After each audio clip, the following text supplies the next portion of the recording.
चालू राहिलं तर त्याची घनता कमी होत आहे. तर आपण हे निष्कर्ष अगदी मागं कालामध्ये जे केलं तर मग एक असा क्षण येतो जेव्हा संपूर्ण विश्व एका बिंदूमध्ये समाविष्ट होतं आणि तिथून आपण विश्वाची सुरुवात झाली असं म्हटलं तर त्याचा अर्थ होतो की विश्वाची उत्पत्ती एका महास्फोटामध्ये झाली, कारण त्या बिंदूतून ते जोरात बाहेर आलं आणि त्याची एकंदर जडणघडण कशी होत गेली याच्याबद्दल मग आपण तर्क करायचं. तर या सिद्धांताला बिग बँग म्हणतात आणि बिग बँग हे नाव खरोखर हॉयलनीच दिलेलं. उपरोधिक नाव ते उपरोधिक स्वरामध्ये त्याची चर्चा करू, कारण त्यांना हा एकंदर हे जे मॉडेल आहे हे योग्य आहे असं वाटत नव्हतं, म्हणून त्याची थट्टा करायला त्यांनी त्याला बिग बँग म्हटलं आणि लोकांना ते आवडलं आणि तेच बिग बँगचे समर्थक वापरतात. या संदर्भात एक स्काय अँड टेलिस्कोप म्हणून मॅगझिन आहे, त्यांनी एक 1994 मध्ये एक आवाहन आपल्या रीडर्सना, पाठकांना, वाचकांना केलं तर की तुम्ही बिग बँग जे तुम्हाला आवडत नसलं नाव तर काहीतरी वेगळं नाव सुचवा. तर काही लोकांनी काही नावं सुचवली आणि नंतर त्यांनी कुठलं नाव तुम्हाला पसंत पडतं ते सांगा. तर बहुसंख्य लोकांनी बिग बँग हे नाव उचलून झालं. तर ते बिग बँग आता चांगलं प्रचारात आहे आणि त्याची जी एकंदर खासियत अशी आहे की त्यासाठी जे काही निष्कर्ष आपल्याला पाहिजे ते निष्कर्ष काही प्रमाणात आपल्याला सापडले.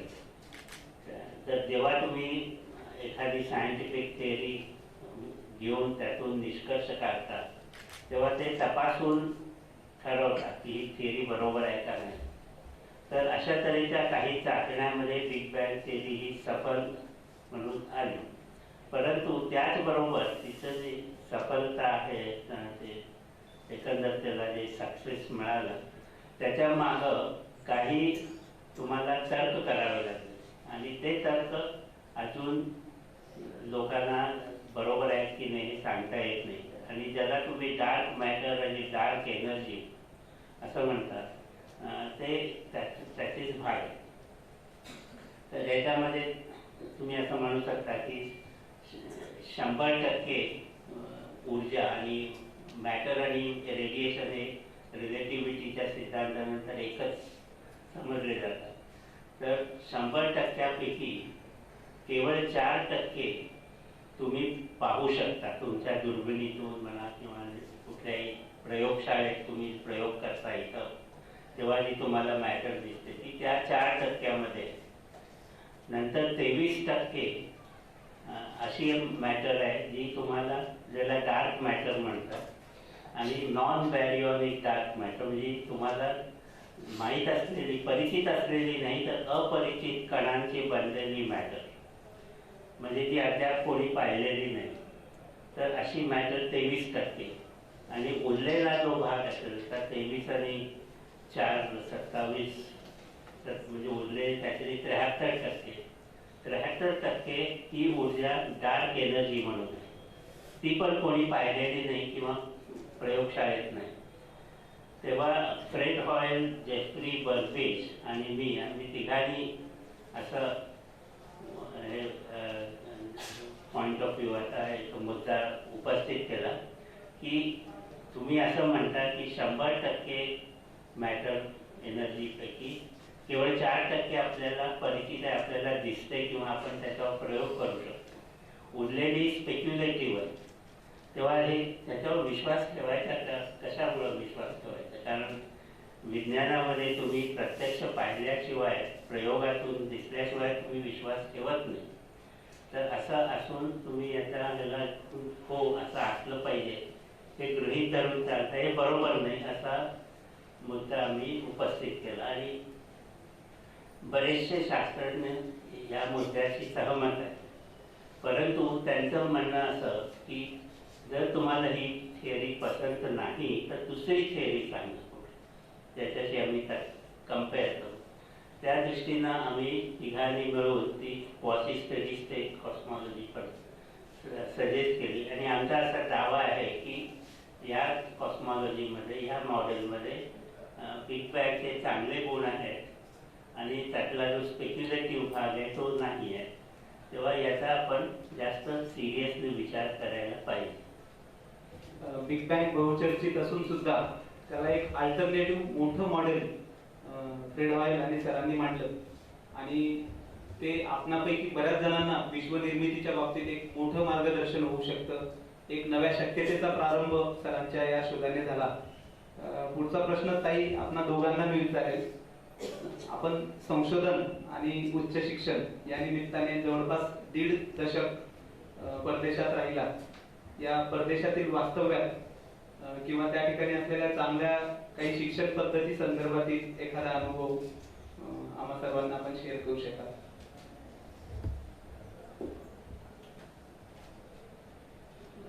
तुम्हाला एक आमच्या मुली शाळेत जात होत्या इंग्लंडमध्ये, वेल्समध्ये.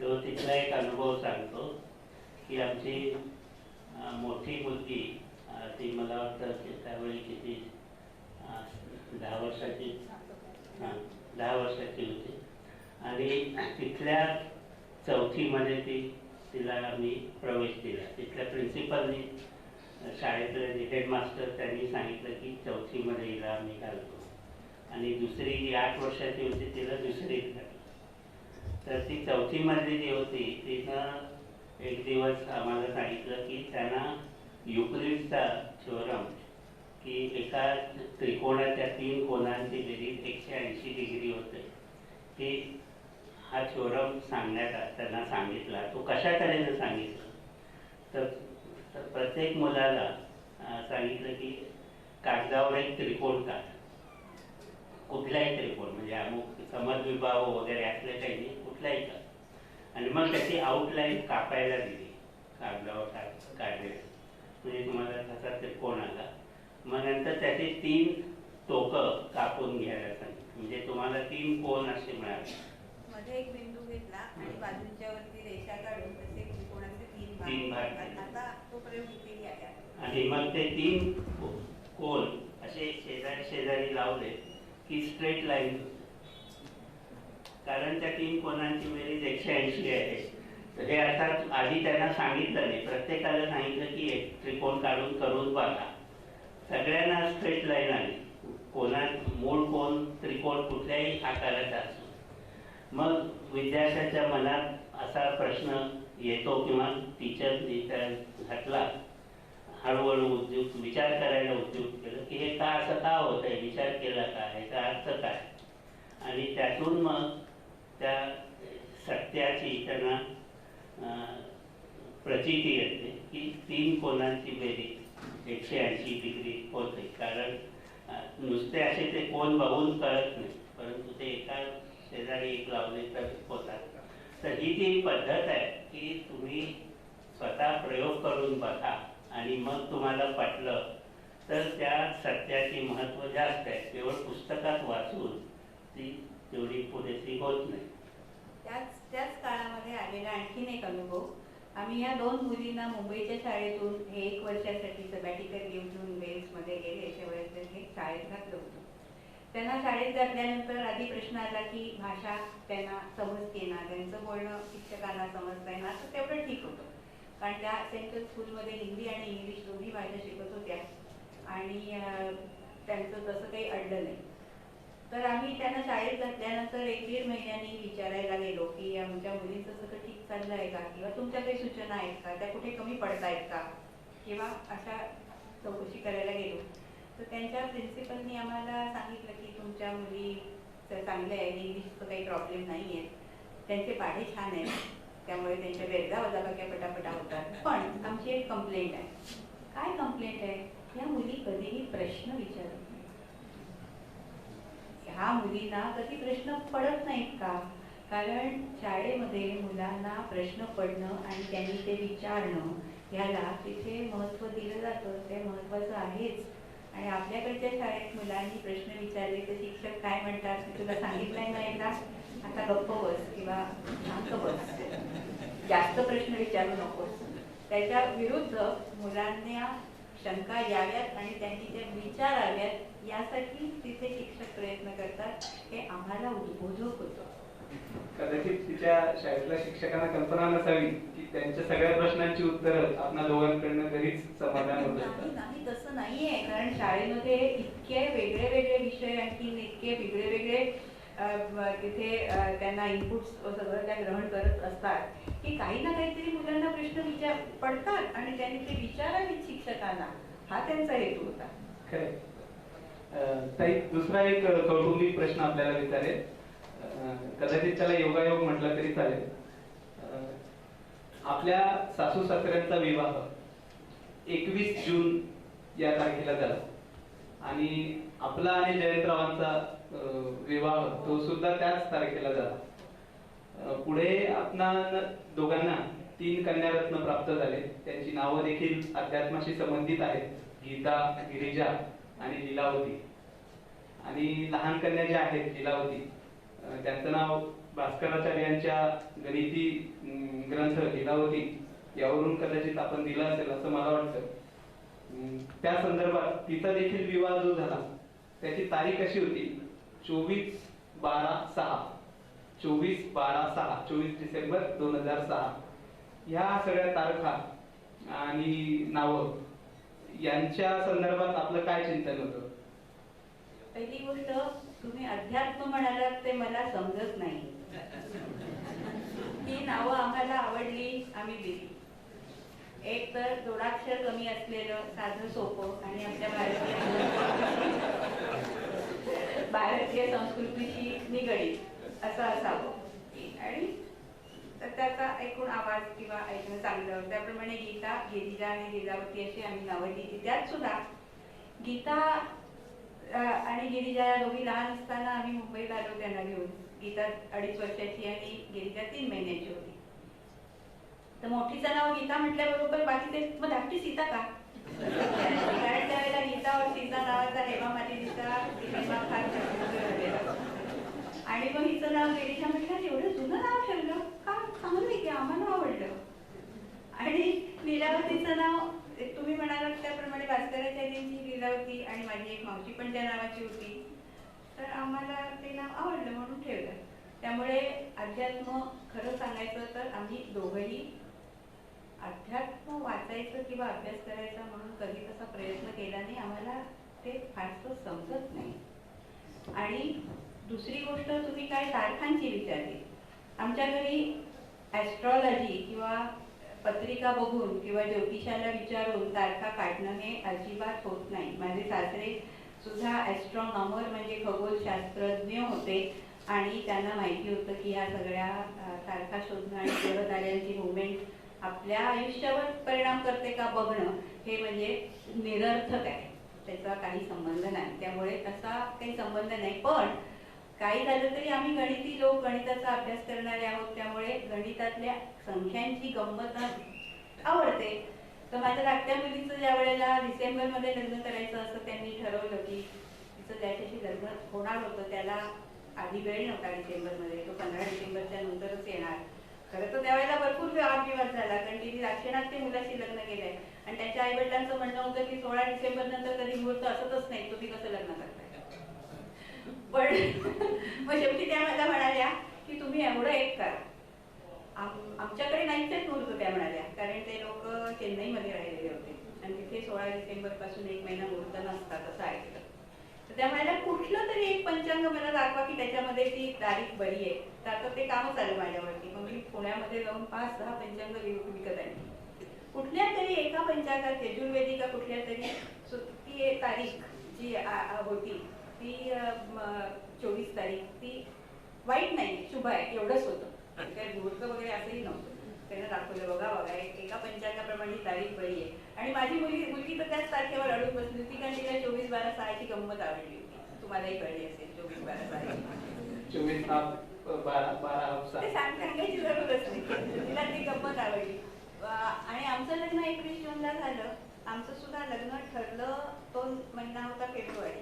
घरचे सगळे लोक म्हणत होते आता मार्चमध्ये लग्न करा, आणखी मग लग्न करूनच जातील. तर हे म्हणाले की अजून माझं तिथे मी अजून ब्रह्मचारी म्हणून राहतोय, माझी ब्रह्मचार्याची खोली आहे तिथं, अजून काही घराला वगैरे पत्ता नाहीये.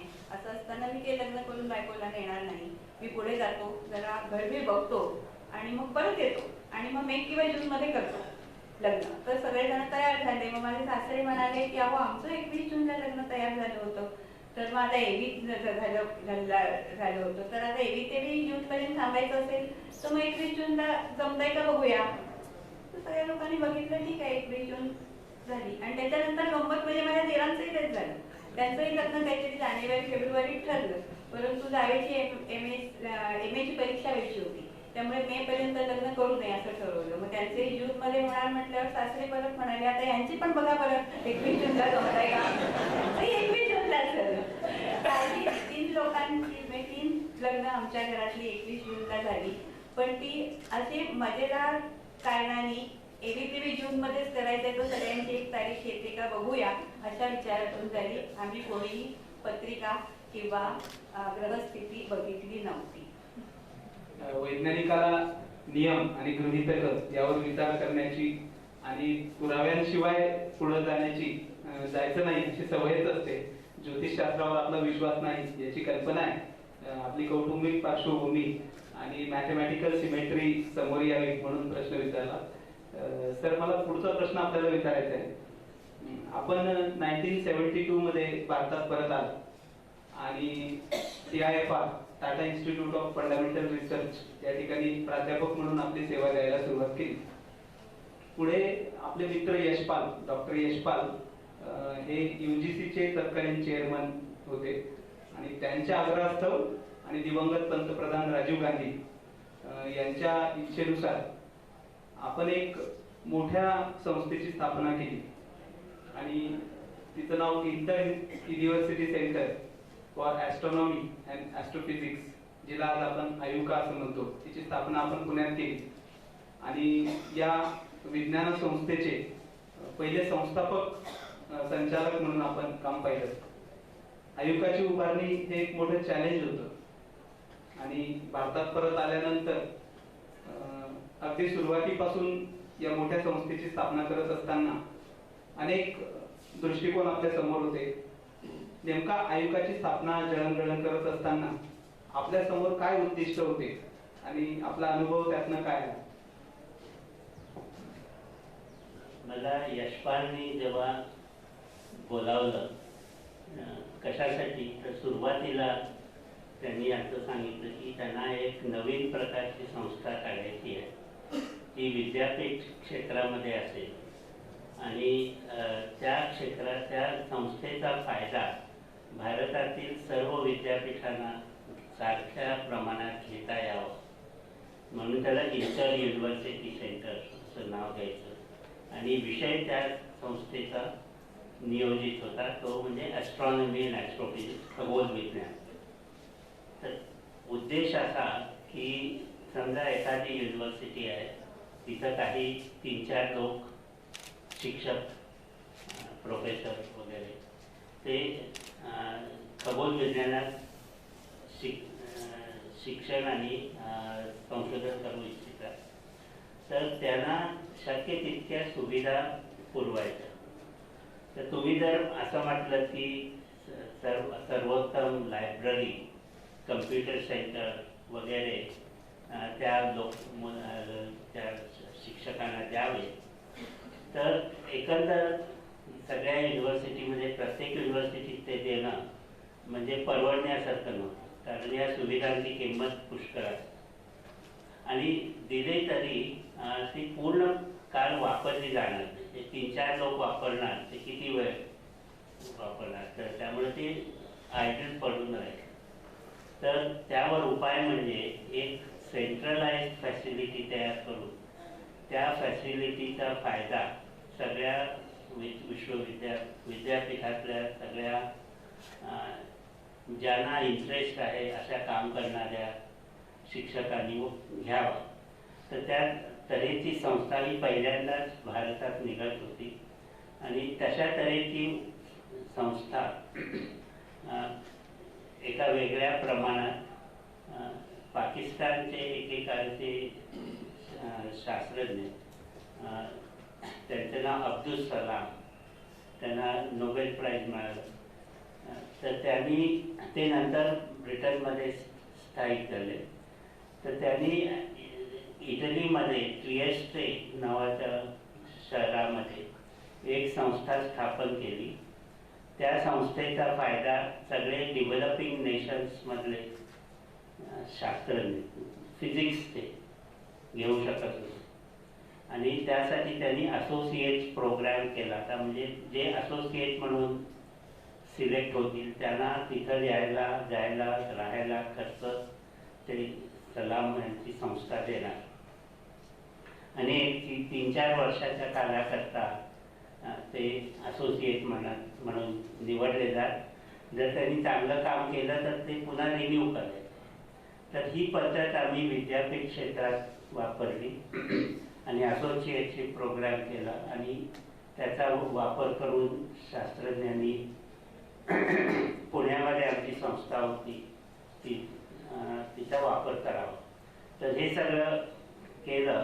ही सगळं आधी आम्ही एक प्रोजेक्ट रिपोर्टमध्ये सगळं मांडून त्यांना दिलं आणि UGCनं ते अप्रूव्ह केल्यावर ते गव्हर्नमेंट त्याच्याकडं पैशाकरता जाणार आणि मग गव्हर्नमेंटनी अप्रूव्ह केल्यावर ते अस्तित्वात येतं. तर या सगळ्याला खूप वेळ लागणार अशी अपेक्षा होती. आणि मला लोकांनी म्हटलं की तुम्ही मुंबई सोडून पुण्याला जाताय. मुंबईतले लोक जितके एफिशियंट आणि वेळेशी इमान राखणारे असतात तितके पुण्याचे नसतात. हे अर्थात मुंबईकरांनी सांगितलं.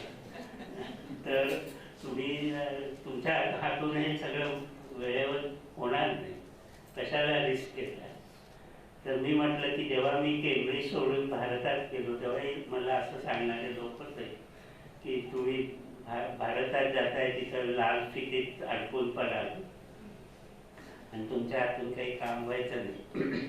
परंतु जर योग्य तऱ्हेनं आपण गेलं तर आपल्याला फायदा होऊ शकतो हे मी पाहिलेलं होतं. म्हणून ती रिस्क मी घेतली आणि आयुकाची स्थापना जेव्हा करायचं ठरलं तेव्हा यशपाल यांनी मला टेलिफोन केला आणि म्हणाले की तू पाठवलेले प्रोजेक्ट रिपोर्ट मी अप्रूव्ह करणार आहे, परंतु एका अटीवर की तू इथं येऊन त्याची धुरा सांभाळली पाहिजे. म्हणजे त्याचं जे डायरेक्टरशिप सगळं सेटिंग अप, जर तू ही जबाबदारी घेणार नसला तर मी हे काही अप्रूव्ह करणार नाही. तर हे एकदम मला धर्मसंकट आल्यासारखं. पण मी म्हटलं की ठीक आहे, मी ते कबूल करतो. फक्त माझ्या दुसऱ्या मुलीची परीक्षा 12वीची होणार होती, ती व्यवस्थित झाल्यावर मग मी पुण्याला जाऊ शकेल. तर ते म्हणाले त्याची काही हरकत नाही. तर अशा तऱ्हेने ही जबाबदारी माझ्या खांद्यावर पडली आणि अनेक लोकांनी मला पुष्कळ मदत केली. पुण्याबद्दल म्हणाल तर पुणेकरांनी सुद्धा ती नवीन संस्था येणार म्हणून बरंच आम्हाला सहाय्य केलं. मानसिक प्रत्यक्ष कामाने गव्हर्नमेंटची जी डिपार्टमेंट्स होती, कलेक्टर्स ऑफिस वगैरे, जमीन मिळवून द्यायला वगैरे, एकंदर पुष्कळ आम्हाला त्याच्यात लोकांची मदत झाली. पण सकारात्मक दृष्टिकोन या संस्थेबद्दल अनेक लोकांनी दाखवला. गव्हर्नमेंट डिपार्टमेंट दिल्लीमधले ते सुद्धा त्यांनी आम्हाला बरीच सहानुभूती दाखवली, मदत दाखवली आणि अशा तऱ्हेनं ते वर्षभरामध्ये त्याची बहुतेक सगळी कामं झाली आणि डिसेंबरमध्ये 88मध्ये आम्ही ती संस्था सुरू करू शकलो. पुढे ती आयुका ही संस्था सेंटर फॉर एक्सलन्स म्हणून नामांकित झाली आणि मला सगळ्यांना सांगायला आवडेल की आपण जवळपास 3 टर्म्स त्या संस्थेचे संचालक होतात. दुसऱ्या टर्म मध्ये सरांनी असं डिक्लेअरही केलं की कोणी नवीन तरुण आता या संस्थेची धुरा सांभाळेल, परंतु योग्य नेतृत्वाचा अभाव असल्यामुळे पुन्हा ती जबाबदारी आपल्याला घ्यावी लागली आणि तिसरी टर्म सुद्धा आपण आयोगाचे संचालक म्हणून पार पाडली यशस्वीरित्या. सर, मला एक दुसरा असा एक प्रश्न विचारायचा आहे आपल्याला. 1999 ते 2003 या कालावधीमध्ये एका आंतरराष्ट्रीय गटाचं आपण नेतृत्व केलं आणि ज्या गटाचा उद्देश होता हवेतील सूक्ष्मजीव, मायक्रो ऑर्गॅनिझम्स यांचा अभ्यास करणं, त्याचे काही सॅम्पल्स घेणं. हा सगळा प्रयोग करत असताना, त्या गटाचं नेतृत्व करत असताना विश्वनिर्मितीच्या संदर्भात, जीवसृष्टीच्या संदर्भात काही वेगळे पुरावे आपल्याला सापडलेत का? त्याविषयी जरा सांगा. हा जो प्रयोग होता हा मुख्यत्वे करून भारतीय होता. याच्यात काही आंतरराष्ट्रीय वैज्ञानिक सामील झाले ते, विशेषतः कार्डिफ मधले तर आणि शेफिल्ड मधले. तर त्याचा उद्देश असा होता की आपण फुग्याला पेलोड बांधून वर सोडायचा. तो फुगा 41 किलोमीटर उंचीपर्यंत जाऊ शकतो.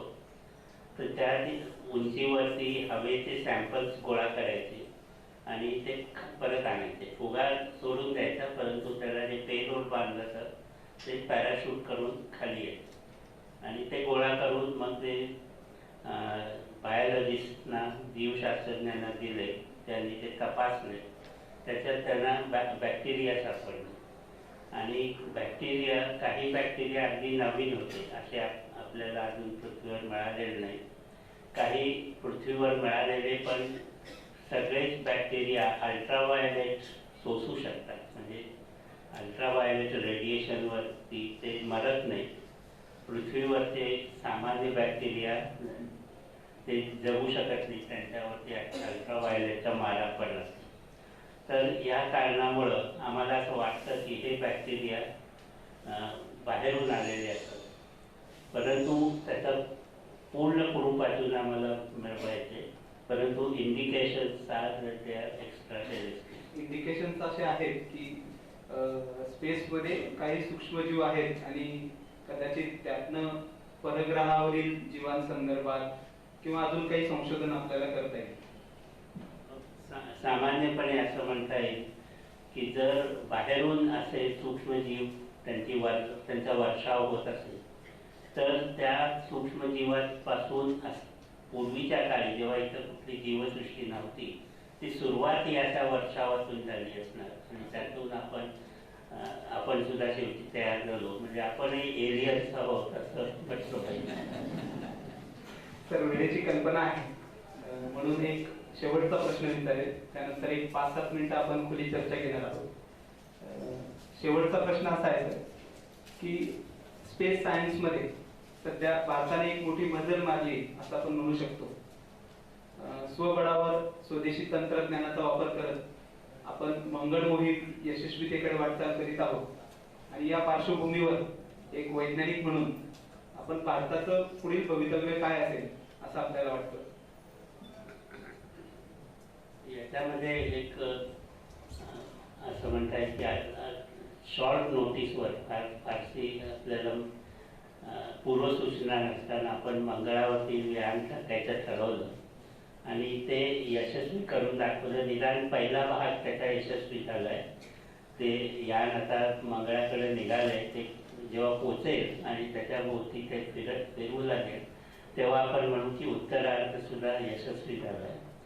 तर या सगळ्या उपद्व्यापात, काही लोकांना उपद्व्याप,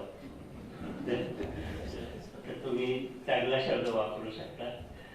तर या सगळ्या कारवाईचा आपल्याला फायदा असा होतो की आपलं तंत्रज्ञान किती पुढं गेलंय हे याची तपासणी आपल्याला करता येते आणि त्या तंत्रज्ञानाचा फायदा घेऊन आपण स्पेस म्हणजे अंतराळ त्याचा कितपत फायदा आपण घेऊ शकतो ते आपल्याला जाणीव होते त्याची. आणि ते करणं आवश्यक आहे, कारण 3-4 देश तरी अंतराळाच्या मागं लागलेले आहेत. त्यामध्ये आपल्याला अमेरिका, रशिया, युरोप आणि चायना, जपान सुद्धा थोड्या प्रमाणात. तर आपण सुद्धा त्या क्लबचे मेंबर झालेलो आहोत. तर आपण सुद्धा यामध्ये प्रगती करून आपलं तंत्रज्ञान विकसित करू शकतो. त्याचे फायदे डायरेक्ट इनडायरेक्ट होतात हे आढळून आलेलं आहे. तेव्हा काही लोक म्हणतात की हे पैसे आहेत त्याऐवजी गरीब लोकांना दिले असते तर चांगलं झालं असतं. परंतु मी म्हणेन सध्याच्या काळात ते पैसे कुठल्या तरी स्कॅममध्ये लुप्त झाले असते. ते दिल्याने इथं चांगल्या कामं करतात. संशोधनाच्या कामात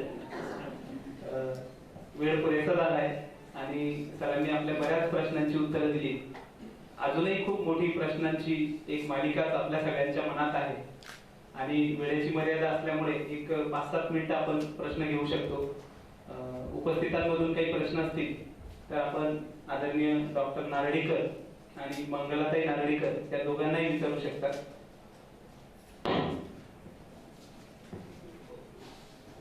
तर बोसॉनची चर्चा सध्या खूप जोरात आहे.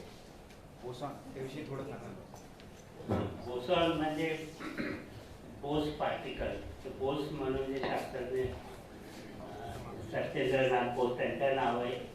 हे खास प्रकारच्या पार्टिकल्सना बोसॉन म्हणतात आणि सगळ्या बोसॉनची चर्चा नाही तर एक विशिष्ट बोसॉन आहे हिग्स बोसॉन.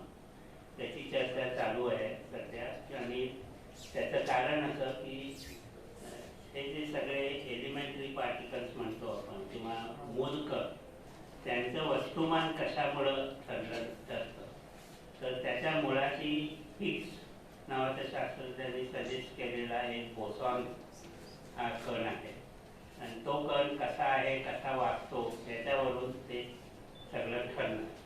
तर असा कण अस्तित्वात आहे का नाही याची शंका याची आपल्याला खात्री करून घ्यायची होती आणि त्यासाठी जे प्रयोग केले ते त्यातून आता पहिल्यांदा म्हणजे 1.5-2 वर्षापूर्वी पहिल्यांदा लोकांना जाणीव व्हायला लागली की असा हा कण आहे आणि त्याचे गुणधर्म अजून नीट तपासून खात्री करून घ्यायची आहे.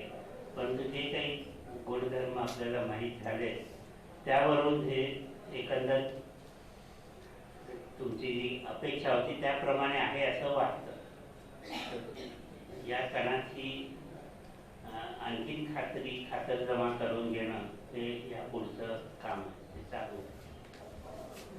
आईन्स्टाईननी स्पेशल रिलेटिव्हिटीचा सिद्धांत मांडला ज्यावेळेला त्यावेळेला स्पेशल थेअरी ऑफ रिलेटिव्हिटी आणि जनरल थेअरी ऑफ रिलेटिव्हिटी अशा स्वरूपात मांडला. पण सामान्य माणसांना पूर्ण रिलेटिव्हिटी कळत नव्हतं म्हणून त्यांचे जेव्हा लेक्चर झाले त्यावेळी त्यांनी असं ते सोप्या भाषेमध्ये आमच्यासारख्या लोकांना कळावं म्हणून असं मांडलं की एखादी आपली आवडती व्यक्ती जर आपल्या सान्निध्यात असली तर कितीही लॉंग पिरियड असला तर तो आपला शॉर्ट वाटतो आणि जर जी व्यक्ती आवडत नाही किंवा जी आपल्याला नकोशी असते ती जर आपल्या सान्निध्यात एक क्षण जरी असली तरी ते फार मोठ्या काळा एवढा वाटतो असं त्यांनी सोप्या भाषेत सांगितलं.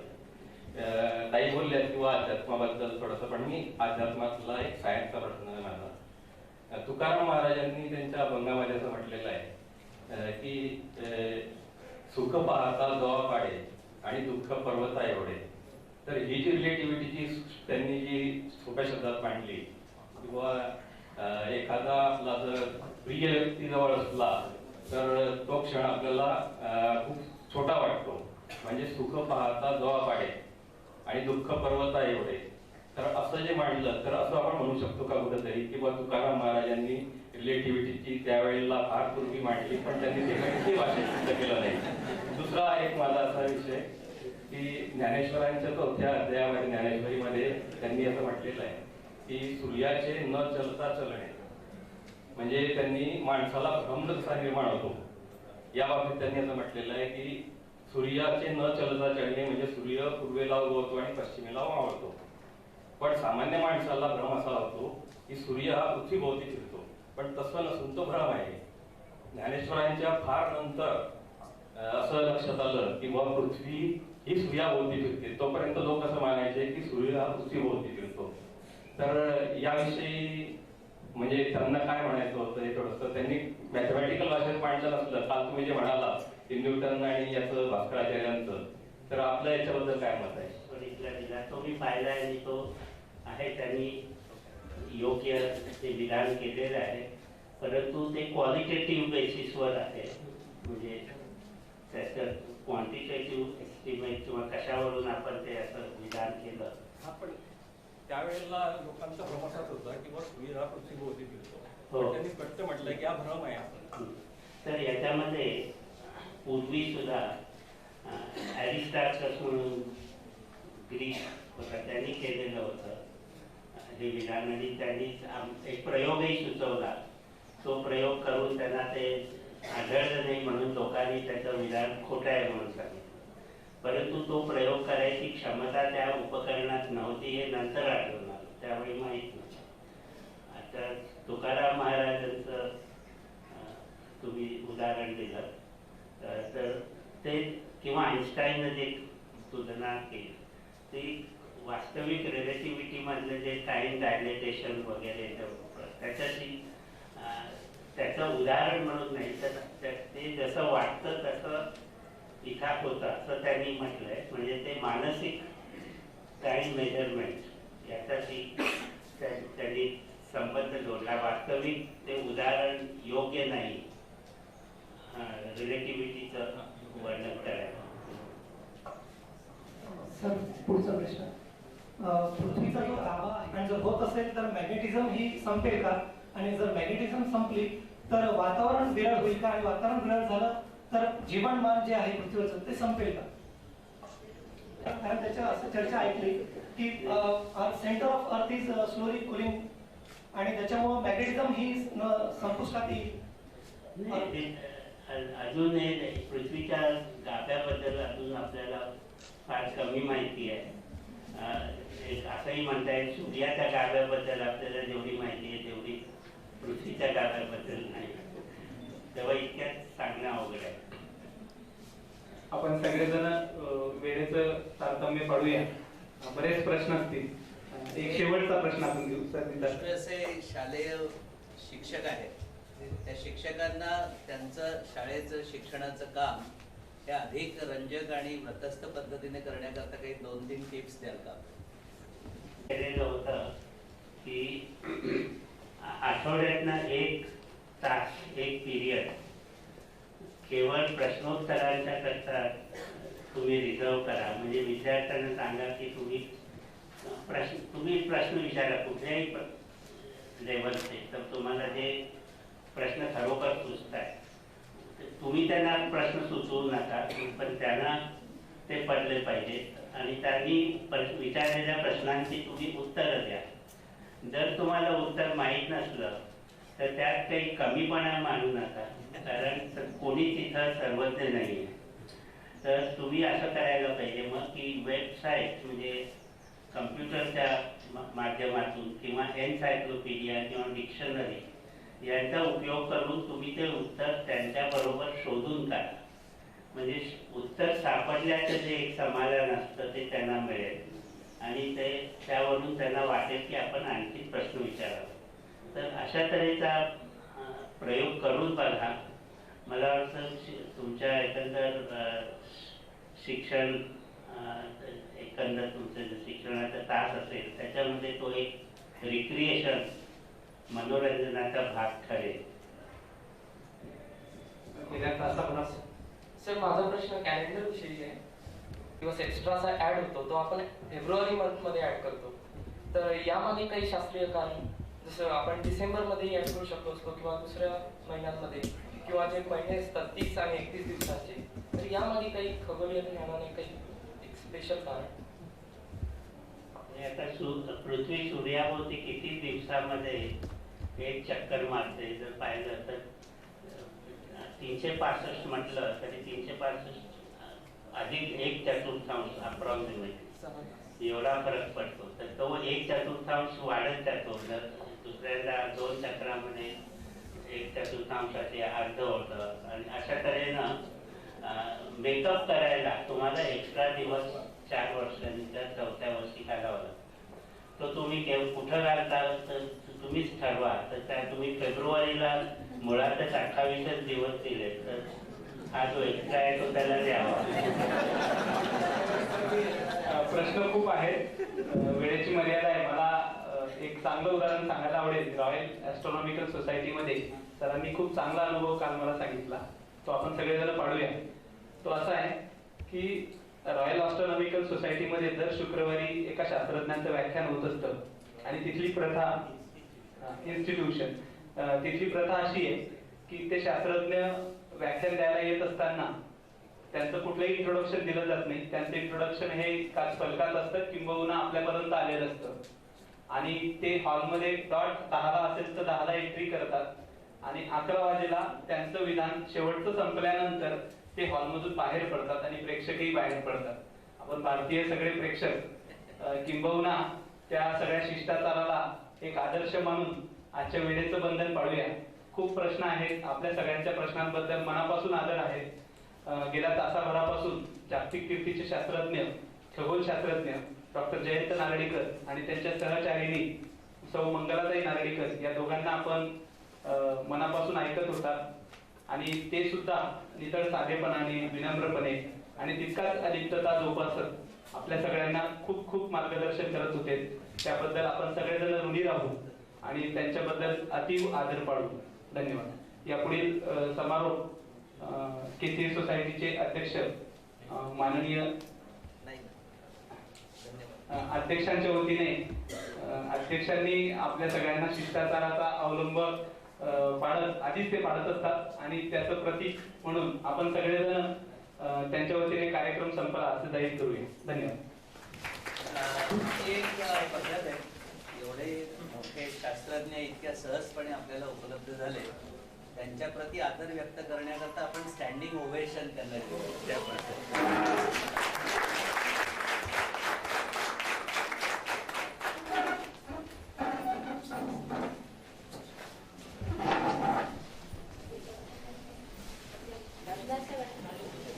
हो.